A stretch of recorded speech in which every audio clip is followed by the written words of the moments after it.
spice in my food and in my coffee, but not in my books. I've been a reader for 3.5 years, and I've really honed in on what my reading taste is in that time. And I've discovered that I really do not like spice scenes in my books. I used to read them and I would just skip past the spicy scenes. However, I found myself, as I read more and more books, being actually stressed while reading books that have spice in them, worried that every time I turn a page, I'm going to read something that I don't really want to read. So here are some clean books that do not have spice that I think give fall vibes, perfect for this season. Starting off strong with the Sweater Weather series. Now this is a interconnected standalone series that takes place in Harvest Hollow during the fall time. It is literally fall vibes. I mean, the series is called Sweater Weather. Each book centers around a different couple, and they are just sweet romances with zero spice in them. I have not read all of the books in the series. I've read 4 out of the 7. Just Don't Fall, The Fallback Plan, Can't Help Falling, and Absolutely Not in Love. But I do have intentions to finish out this series this fall. And I am assuming they're going to be just like the other ones that I've already read and have no spice in them. And another thing that's really cool about this series is each book is actually written by a different author. So in reading these books, you have 7 new, clean romance book authors to read. Next, I have The Dead Romantics by Ashley Poston, and here's where I give my warning that it is my opinion that I think that these books are fall vibes. I could be completely wrong. You could read the book and find out it actually takes place in the dead of summer on a beach. Probably not, but it is, in my personal opinion, that these books give fall vibes. They could give you not fall vibes. So just a warning.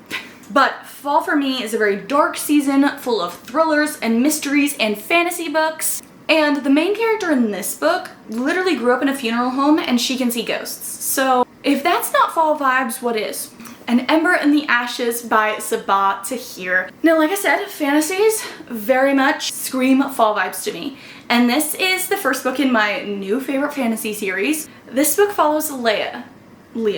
I still don't know how to say her name, but she is a scholar in a society that has been completely taken over by the Marshall Empire. Her brother gets captured and thrown in prison by the Marshalls, and so she decides to go undercover at the Marshalls military school in exchange for the help of the scholar resistance to break her brother out of prison. And since I am American, I have always associated fall with the start of school.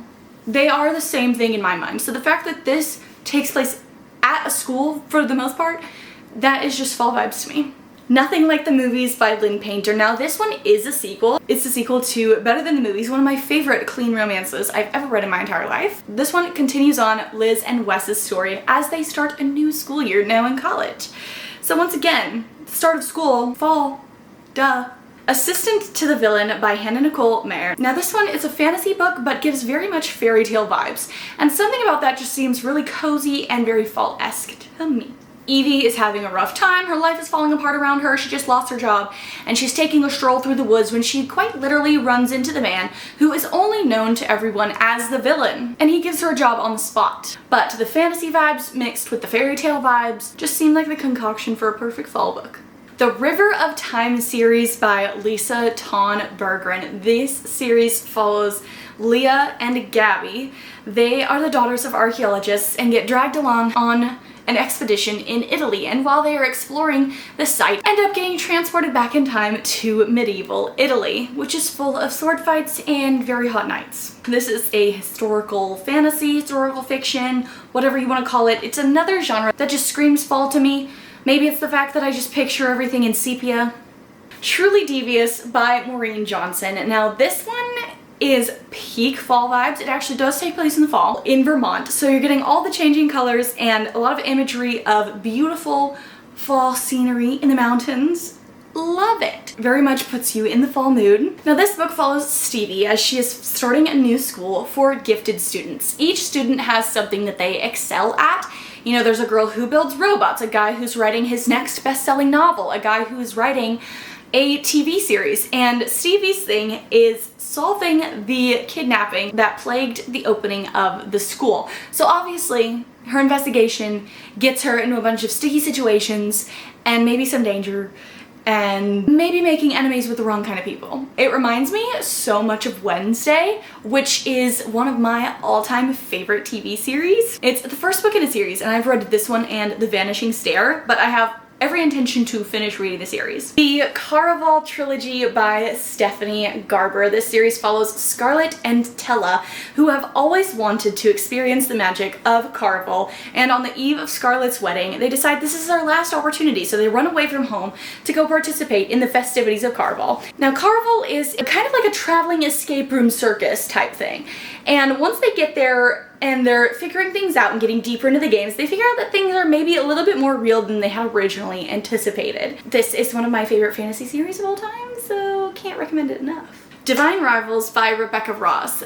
This book, the yearning, the pining, the magic, I love it. So this book takes place when there is a war among the gods happening. Iris's brother gets called to go serve in this war, and so as he's gone, she's writing him letters to catch him up on the things that have been going on and what's happening in her life. And the letters somehow end up in the hands of Roman Kit, who is Iris's rival at the newspaper that they work. Interesting how that happens. And finally we have Pumpkin Spice and Not So Nice by Becky Monson.